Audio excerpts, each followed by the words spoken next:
Welcome to the Vegan Gym Podcast. My name is Leif, and I'm joined here by Coach Arman.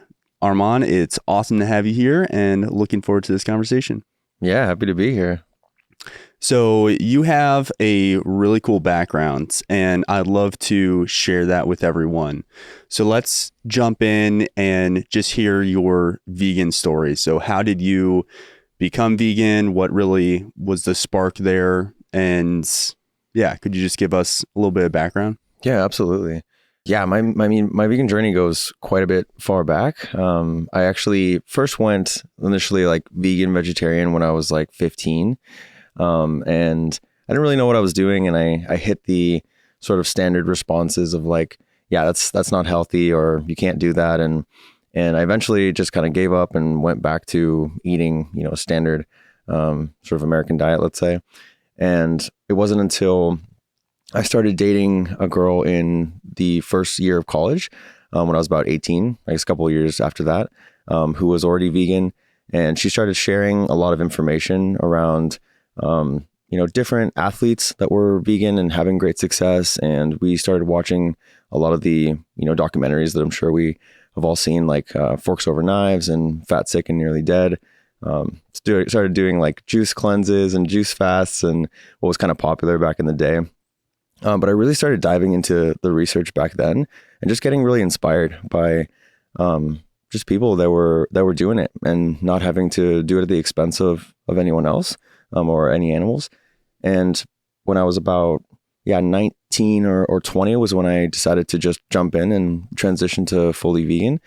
And I'd been generally athletic for sort of my high school and high school years. And before that, just playing on sports teams, but nothing super serious.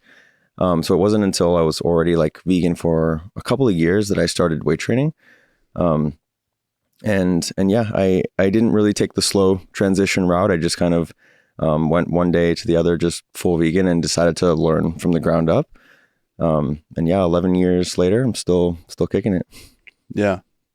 So did you have any kind of road bumps through that process, or it felt pretty straightforward to you?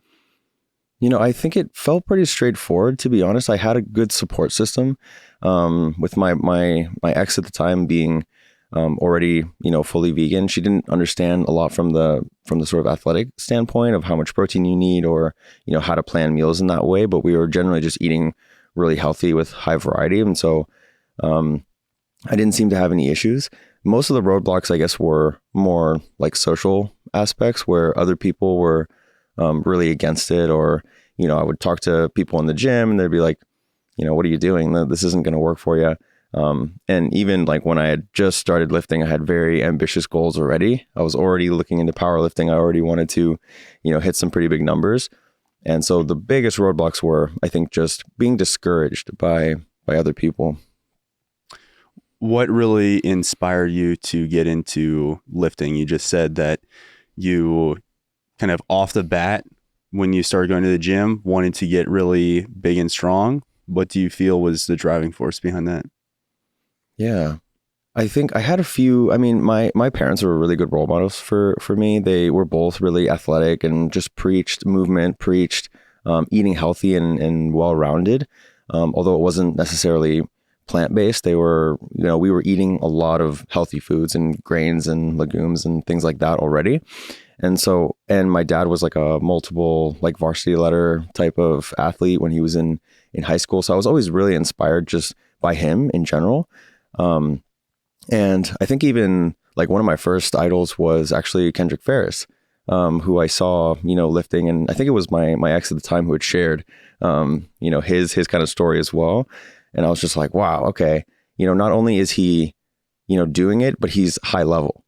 Right. And I really didn't think I had a ton of potential in that sense of getting to that point. But I wanted to try. And I also saw people in the gym that, were lifting ridiculous numbers and just looked like, normal gym goers, right? They didn't look like they were necessarily on steroids or super, super big or super shredded.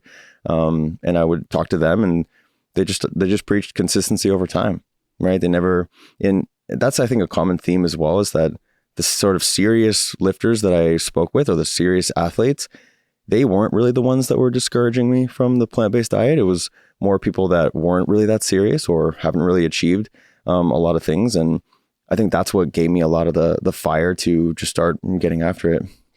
Yeah, it's interesting you say that. It kind of reminds me of the idea that nobody who is kind of further along than you is going to throw stones at you. It's always the people who are like not where you eventually want to go, who kind of have that doubt and tend to tear other people down. So yeah, I think there's really something to be said for that. And yeah, why tear people down? I think it's just not a good life principle.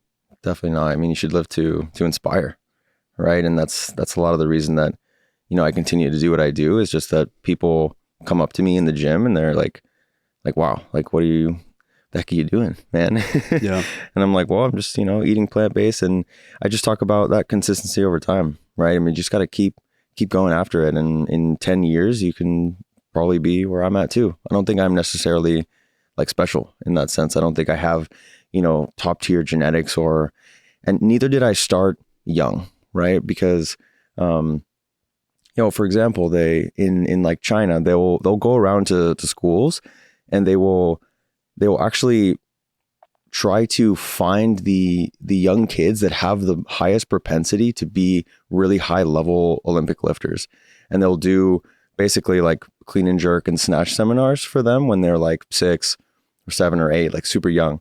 Not sure exactly the age, but quite young, younger than you would think. And these are the kids that end up going to, you know, achieve a super, super high potential in that sense, or realize their maximum. Whereas, you know, most people, I think most people sort of think that they will lose their potential if they don't start super young, or if their genetics are not top tier, that they won't be able to achieve like really, really good numbers. But I think the truth really is that your potential is so high. And even if you don't start super young or your genetics are not super top tier, getting to that top potential is way higher than probably most people's goals, right? And even getting to 70% of your potential is probably more than what 97% of the population is already doing. And most people don't have those top 3% goals, right? Most people don't want to be on the top stage. They just want to get stronger and they just want to be healthy and feel good, grow some muscle, lose some fat. And literally anyone can do that. And so a lot of the times I think that's it can be this limiting mindset where, you know, like I didn't start lifting seriously till like 20, right? Whereas these Chinese weightlifters maybe started at like 6. And so, yeah, they're probably reaching a slightly higher potential than I'm able to. But based on the numbers I've gotten and the things that I've done, you know, that's not really like a factor that deterred me from going after it, right?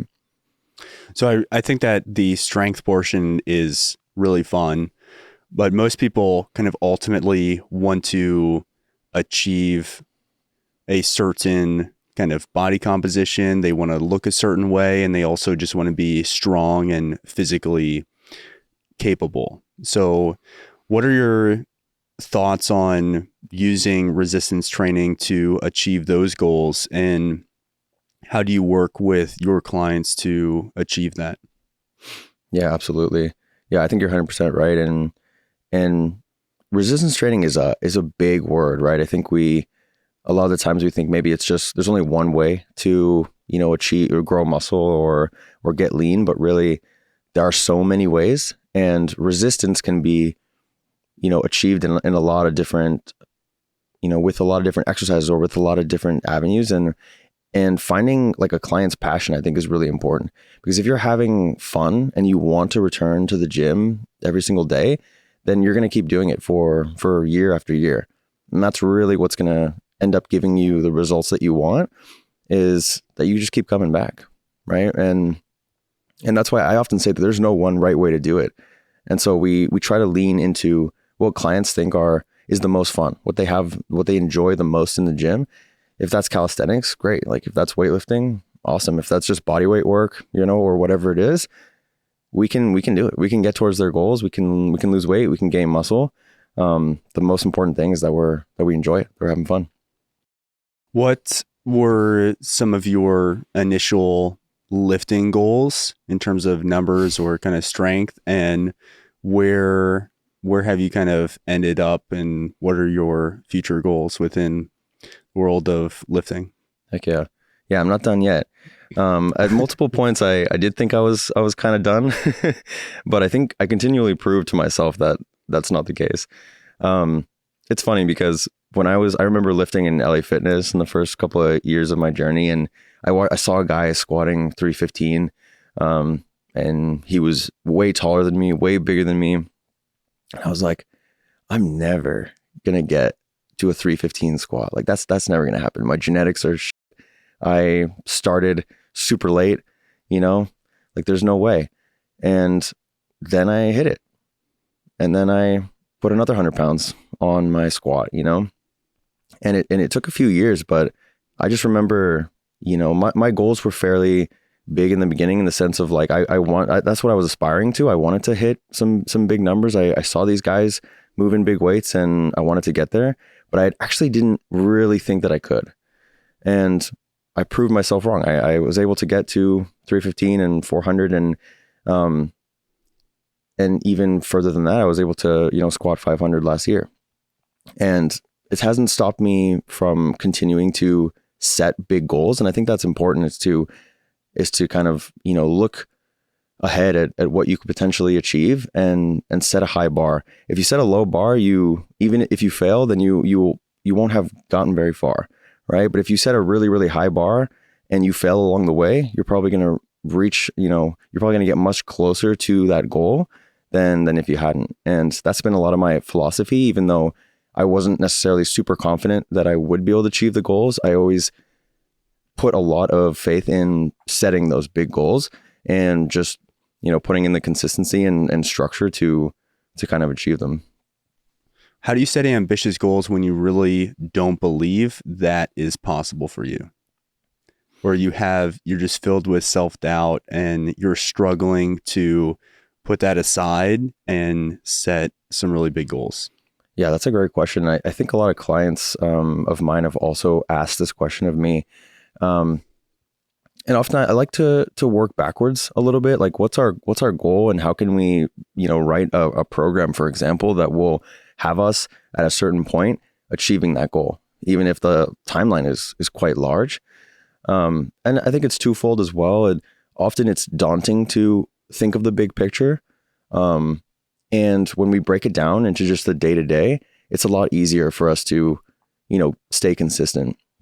One of my clients asked, like, how do I, my goal is to be healthy, like super healthy. And that's like a daunting goal. Right. But we can break that down. What does that look like in the moment? It might look like just losing a couple pounds. Right. And we know how to do that, and we can build a program towards it. And once we get there, we can kind of look at the next phase. And I think that's similar to kind of what I did is, I wanted to squat 315 in my first couple of years of lifting. And so I wrote a program to get myself from, like 185 to 225. And then once I got there, I started the next program and went a little bit further. So when I was progressing through my lifting career, I relate a lot to what you've been talking about. I didn't get seriously into lifting until after I went vegan. And then I heard all the same things from people in the gym. In fact, we have a phrase that we put on shirts that says "not bad for a vegan." And that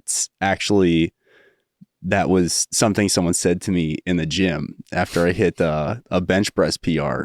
And he knew that I was vegan, and he was just like, wow, not bad for a vegan. So he ended up putting that on a shirt. But as I was building up my strength, I was not really dialed in with my form, and I ended up kind of increasing weight pretty rapidly, across the board, especially with squats. And then one day I took a video of myself hitting 315. So after I hit the squat, I was checking my video that I took and it's like, oh, wow, just hit a PR, like super cool video. And then I was watching it and I realized I'm like these quarter squatters. I need to actually just kind of take inventory of that and realize that, hey, I'm not actually lifting really with proper form, and I'm kind of ego lifting. So have you had any experiences like that? What do you say to somebody who is a little bit maybe too focused on lifting heavy and maybe is doing that to the detriment of their form or putting themselves at risk of injury? Yeah. What are your thoughts on kind of ego lifting? That's a great question. And I think, I've been there myself. I've injured myself in probably every possible way that you can injure yourself. And I think you obviously learn through your own mistakes, right? Of how to get better. But it's funny too, from a powerlifting standpoint, like we want to lift as heavy as we possibly can. So it is an ego sport in that sense, right? But there is a high standard that we hold ourselves to within powerlifting, especially with, for example, you mentioned doing a quarter squat, right? Or doing like a, above parallel squat. And in powerlifting, you actually have to reach a certain depth with your squat. And that is your hip crease below the line of your knee, which is a fairly deep squat, I think, for most people. It is past parallel. And there's another aspect to it as well, where there are commands that you have to follow. And if we take the squat, for example, you have to unrack the bar, take a couple steps back, stand up straight, and show that you have control of the bar. You will not even get the command to start the lift unless you have control of the bar. And that, I think, removes a lot of the ego out of it because we hold it to a high standard. And so you have to learn how to have good technique and how to control the bar. And I think that's a big aspect of it. And I myself have done the same thing, recorded myself and taken a look and gone, wow, that doesn't look as good as I thought it did, or it doesn't look as good as I've seen, other people do, especially when they're squatting twice the amount that you are for twice the depth that you are as well. Right. And it's interesting because technique is such a complex topic, and it's almost never ending, right? Where we push ourselves to the next level, and inevitably there's going to be some form breakdown. And especially if we're pushing ourselves quite hard, and that gives us an opportunity really to learn like where our weak points are in order to improve. And so I would just say for anyone that's kind of stuck in that ego lifting, sort of area where they don't want to strip the weight down to get stronger, because there's that block mentally, that you can get back to where you are. Even if you do that, even if you take a step back, focus on form, you're probably going to be a lot stronger in the long run doing that. And I think that's a big thing that people think that is not true. They think that, if they go squat deeper, if they take a step back, that they're going to lose their momentum, that they're going to lose their progress. But I've taken multiple, like I took a year off of serious powerlifting after I broke my foot about a year and a half ago. And when I came back to it, I was able to, I had about 3 months of no walking, and then it was about 3 months of just doing as best as I could in the gym, just lifting upper body, doing pull-ups, doing bench, and some of the things that I'm not as enthusiastic about as squatting and deadlifting. And now, fast forward a year and a half later, and I'm basically back to my top strength or more, right? And I've even gone 3 years without, a squat PR while training super, super hard. And so, yeah, I guess just to summarize that, there you have the opportunity to do this the right way, and you might as well take a step back and analyze, what you're doing and try to improve, because getting injured is probably the worst thing you can do, and it's very discouraging. It's going to make you stop completely, whereas taking a step back to focus on form is probably going to have you continuing for years on end. I think it's really important that we emphasize lifting is actually really, really safe. Lifting, resistance training in general, lifting weights, doesn't matter what style of resistance training we're talking about, whether it's resistance bands in your garage or you're throwing around sandbags in your backyard, or you're lifting dumbbells in the gym, or you're squatting back squat with a barbell, or anything that you're doing, it's if you use proper form, it's actually really safe. And lifting helps you to kind of bulletproof your body against injury and any kind of physical limitations that may develop over time as a result of aging or just not using your body. So I really want to emphasize that. I think that's important. When I was when I kind of had that ego check, I went from 315 and then I decided to just go from quarter squatting to absolute full depth. Just get your butt all the way to the ground, ATG style, and then get up. And that became my focus. And I had to strip the weight down to 185 to be able to do that. From 315 to 185. And that was mentally challenging to me. And I had to continue telling myself, let's just trust the process. Let's really dial in the form and then build back up with heavier weights. And it took me a while. It took me probably a full 18 months until I got back up to 315. But then I was doing it to full depth, and that felt really great. It felt better. It felt more empowering. And my strength was also began increasing more because I was lifting with proper form. So I think it's really important that you focus on form over everything, and the strength will come as a result of hard work and proper form and really pushing yourself and the consistency over time, like you were talking about. But that is really, really important. Definitely. Yeah. I think, statistically, right, people hurt themselves more like carrying groceries and lifting like furniture and not really doing deadlifts in the gym. Right.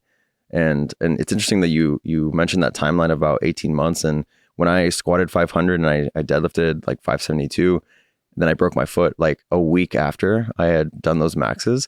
It took me about 18 months to get back to sort of where I was before. And, I think you also don't lose as much as you think you do. Mm-hmm. Even when you take a step back, the potential is still there. And in fact, you probably are increasing your potential even higher because you are focusing on form, right? And I totally agree that lifting is very, very safe, especially when we're starting out. We're not lifting loads that are, going to be putting our body at a super high risk. However, if we're going to be leaning into ego lifting in bad form for years and years and years, that's when we get to the point of potentially causing ourselves injury. And so you're right that, perfect form and good technique should really be the main focus, and you're going to be stronger than the person that's not focusing on those things. Yeah, I think that's really important. So you said that you haven't hit a squat PR in 3 years, and I'd love to hear. I actually asked Kendrick this when I interviewed him. Actually, first, I'd love to hear you mentioned Kendrick Ferris, the Olympic weightlifter who is vegan and competed as a vegan in the 2016 Olympics in Rio and was the only male weightlifter there who also happened to be vegan. So there's definitely something there that non-vegans can take away. What was it like meeting him and training with him? Wow, it was an amazing opportunity, man. And what a humble guy. Like, what a nice guy. He did not act like, he was over the top, like a celebrity or something like that, which I feel like he totally is. And he treated like when I went to a seminar that he did on learning how to snatch. And again, I'm pretty high level in terms of lifting, but in a snatch, I'm a beginner, and I just went there to learn. I wanted to soak it in. And I remember him making that comment. He was like, "You guys are coaches, but you're here soaking it up, trying to learn, and like that's the attitude that you should always have." And he talked about his own coach and how, he's always learning, and even his coach is learning from him. And this is a guy that's been doing it for like 40 years and coaching multiple different, lifters. And yeah, it was incredible. And when we did the seminar, he went around to every single person and gave them the exact same level of detail and attention that he did. It wasn't that he saw certain people that, were potentially stronger or had a, higher, propensity to do well. He just treated everyone the same. And that was something, I guess, that really stood out to me. That kind of gets back to what we were talking about earlier. People who are further ahead than you will never tear you down, or people who are just like top of their game really are never the ones who are going to tear you down. It's people who are the doubters, the haters, who are not really achieving anything in their own lives, so they feel a need to tear down other people. And that's kind of sad. But Kendrick is definitely not that kind of person. So anyways, when I was interviewing him, I asked him, what does it feel like to go through periods of time where you hit a multi-year plateau? And I also asked him, what's it feel like to kind of be on the back end of your top level strength? Because he set American records. He's gone to 3 Olympics, and he's getting older. And how do you kind of deal? I know you're not exactly in that category, but how do you deal with hitting multi-year plateaus and still getting after it day after day? Yeah, that's a great question. And yeah, I'm not done yet, but you're right. There was times where I thought I was, especially when I had 3 years of no PRs. And don't get me wrong, that was 3 years of training seriously hard to try to hit PRs, and I still didn't. And I think during that time, my focus was not necessarily on the fact that I wasn't hitting those PRs. I was still maintaining my strength. I was still really strong. But the sort of, I don't know what you want to call it, the sort of like dopamine hit or the happiness that you get of like hitting a new PR, even when you do it, it's pretty fleeting. It lasts only like a few seconds. It's not something that you really should rely on in terms of your overall like happiness or motivation to continue to train, because the further you get into it, the fewer and far between those PRs are going to be. So you should really be more in love with the process of training and getting better than you should be kind of that end result. It's journey before destination, right? And when I had those 3 years of not PRing, I was focusing on so many other things. I was doing, pull-ups, quite a bit of pull-ups, and I hit, a PR in my weighted pull-up, and I hit a PR in bench, and I was focusing on more my holistic health and trying to improve the quality of my diet, and that made me feel better and sleep better and have more energy. And so, I was just trying to focus on, what are the things that I can control, even though, I can't necessarily control the fact that I haven't hit a PR in a long time. There are other things that I can control that are going to keep me motivated and keep me disciplined. And when everything comes back around to finally hit that PR, I'll have been better for it, as opposed to just giving up because, it feels like, wow, it's been 3 years. It's probably going to be forever. I'm probably never going to hit a PR again. And I did. And after those 3 years, I hit a PR, and then I continued to add another 100 pounds onto my squat. So if I had not been patient and given up, I would have never seen those gains. Yeah, I love that. And I do think it's really easy to say, trust the process. It's about the journey, not the destination. But lots of people just really do want that end result. They want to get to the finish line as quickly as possible. So how do you navigate that with clients? And what general words of advice would you give to people who struggle with just enjoying the process of getting stronger, enjoying the process of transforming their body, and focusing more on that instead of the end goal and wanting that to just come tomorrow? And you're right. A lot of people do struggle with this, and it is easy to say, just, focus on the journey. But I think it comes back again to this idea of sort of passion and like what makes you feel really good my training makes me feel really good day to day. And when I don't train for a couple of weeks, my body feels it. I definitely get like sore and sort of beat up from my training, but I feel way worse when I take a break.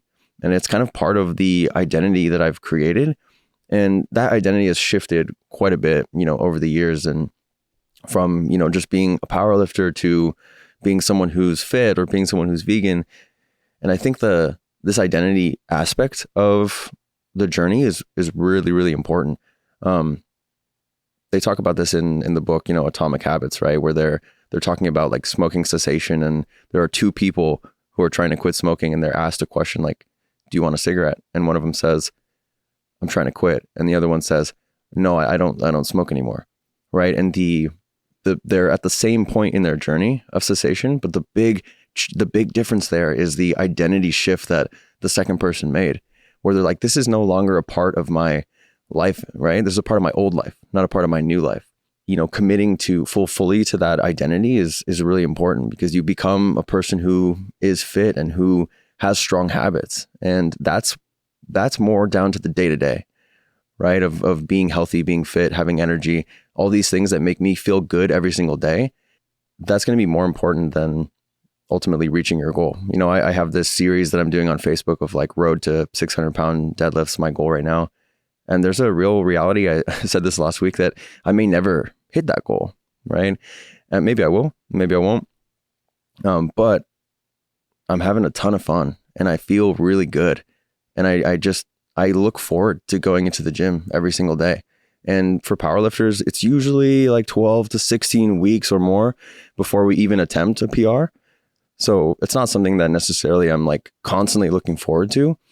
And yeah, I think that's the biggest thing is there are so many factors, right? There's motivation, discipline, and I think identity is one of the biggest things there that you can focus on to keep you going, even when, you may not achieve that goal.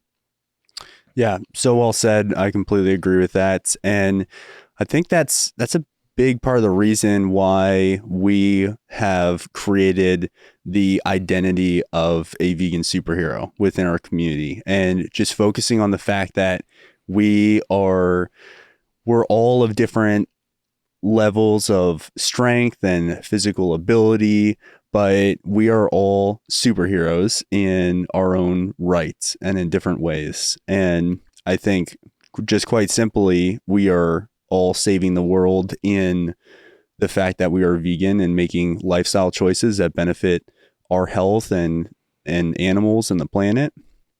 But also, I think everyone has a ton of potential, and everyone who is working to better themselves in some way, regardless of where you're at in your journey, you are your own superhero and you have a ton of potential. So what do you say to someone who kind of doubts their full potential and doesn't really believe that they are capable of accomplishing more than they ever thought was possible? Like, how do you really create that? How do you build that belief? Yeah, that's a great question. I think a lot of it might come down to the support system that they have, right?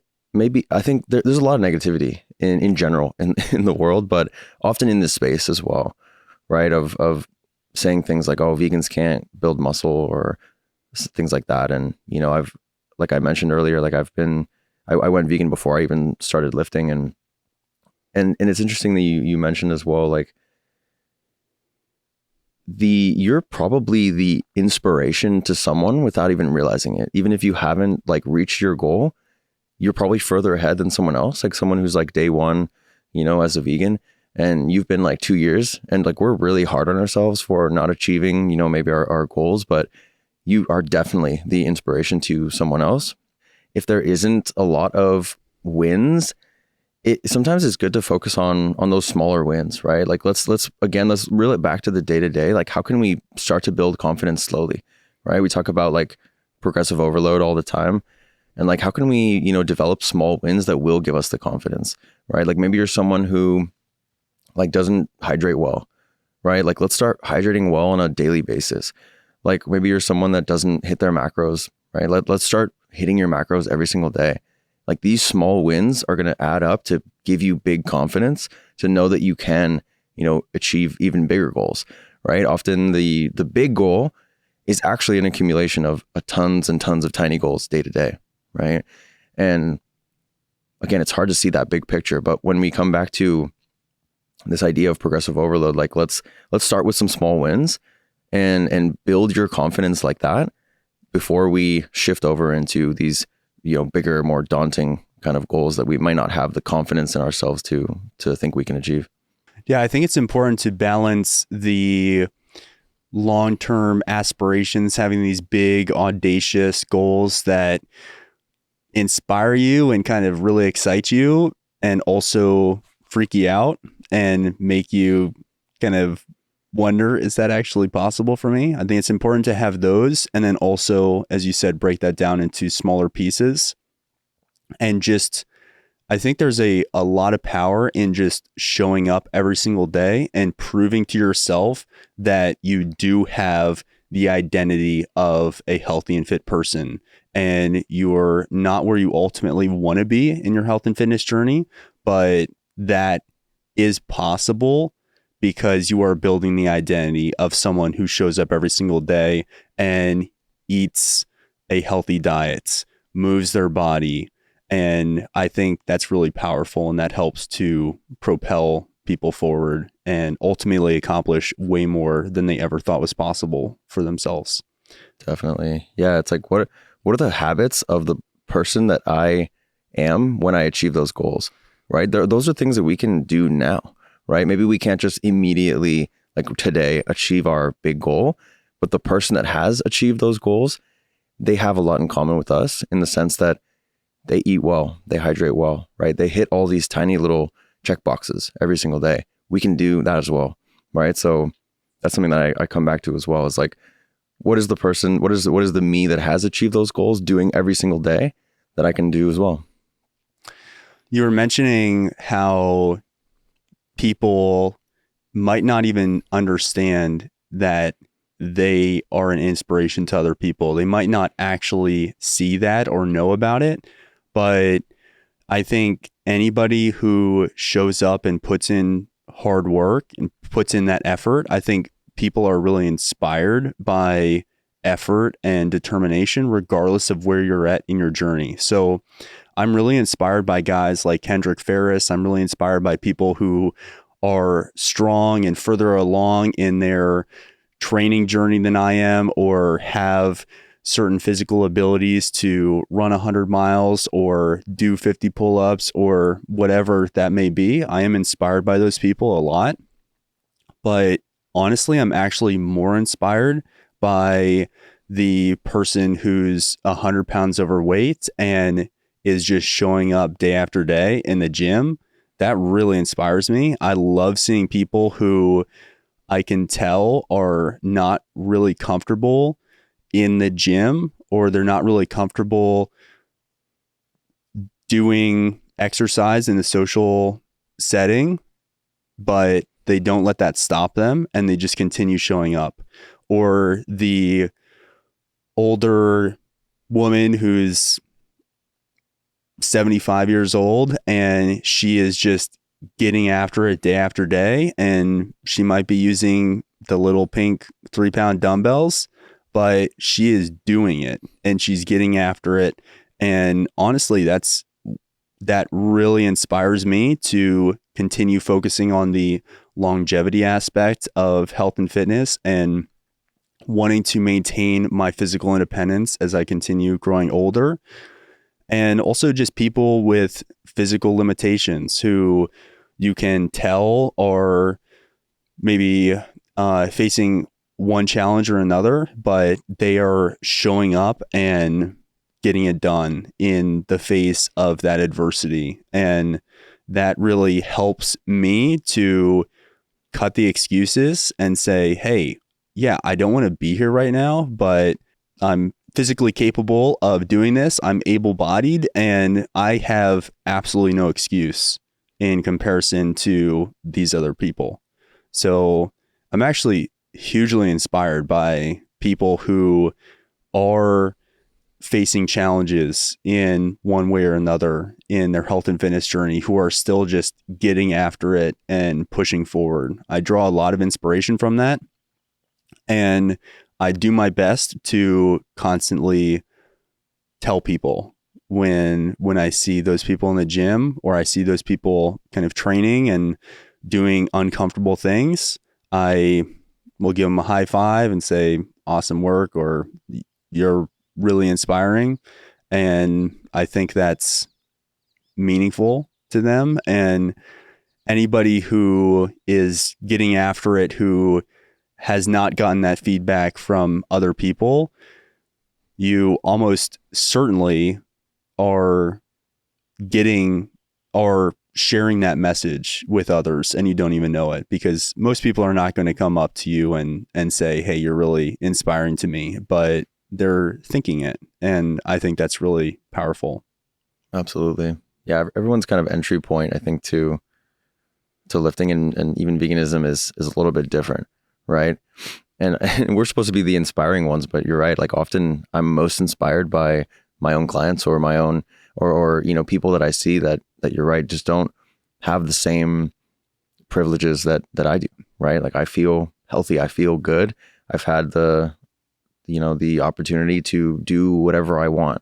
Right. I see people on Instagram too, like, they're lifting with like, out in like a dusty backyard with like a couple of cardboard, boxes and some like less than ideal conditions. And they're still training really hard. Like, sometimes even in powerlifting, we have to like have this specialty gym with like the right equipment and have everything be perfect. And, or it's like too hot to train, or, the conditions aren't perfect. And there are people out there that are not worried about that. Or they are, and they're doing it anyway. Right. And that is way more inspiring than the person that has everything perfect and is stepping into the gym. They have almost no adversity that they're battling up against. Right. Yeah.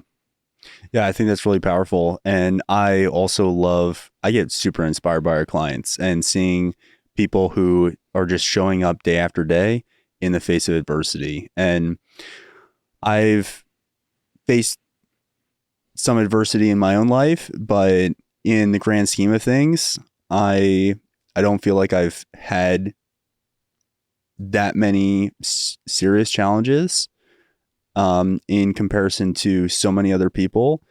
And yeah, it's helpful to constantly be reminded of the fact that I really don't have any excuses. So I love seeing other inspiring people help to push me forward in that way. So how did you discover the vegan gym, and how did we get to the point where we're sitting here today? Yeah, it's been the journey for sure. I remember back in the day, messaging with you and Anders on Instagram, and I just saw Anders, like, I think he was like 160 pounds, like deadlifting like 440. And I was like, dang, dude. Like, I just remember going back and forth with him and just having like a really casual chat about lifting and just being vegan. And it was so genuine and just so easy. Like, there wasn't anything we were trying to get out of each other. We were just cheering each other on. We both knew that we were doing this, the thing that not a lot of people do, and which is vegan and crush it. And that made me really inspired. And I think I just kind of got fed up with the other careers that I was doing. I was always coaching as a passion, but I never thought that I could coach as sort of like a full-time job. I met powerlifters in the gym, and, powerlifting programming is complicated. So people always kind of came up to me and asked me to help them train, help them build programs. And that was sort of my main, sort of stepping point into, being like a more serious coach. And I kind of got, fed up with, like I said, the other jobs that I had. And I remember just seeing one day, I was like, you know what?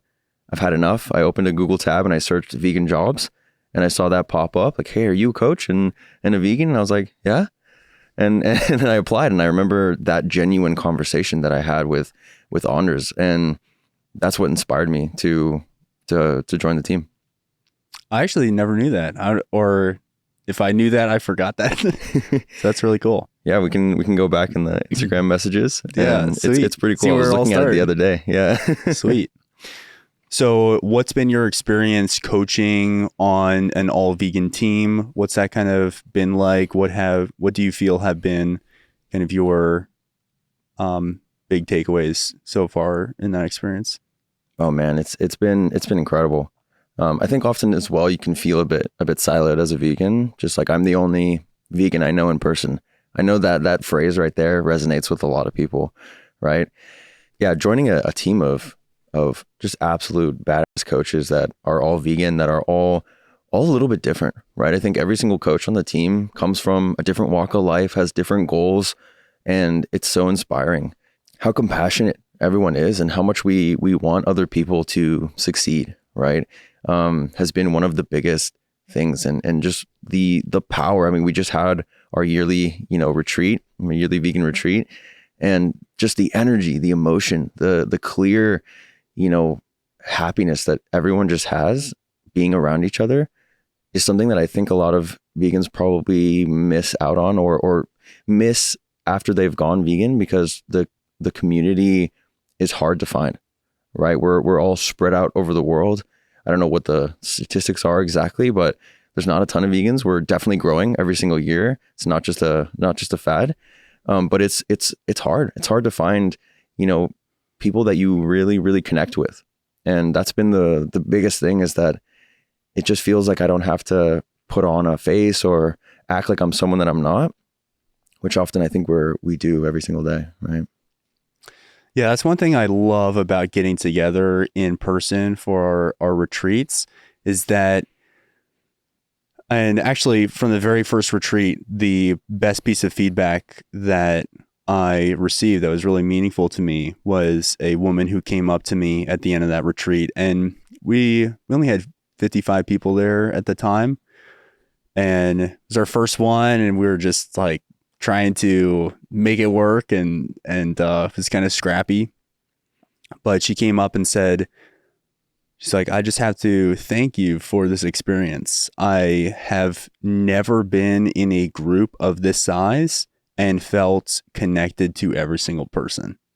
And that just was yeah, I think that was a really great summation of what it means to be in our community.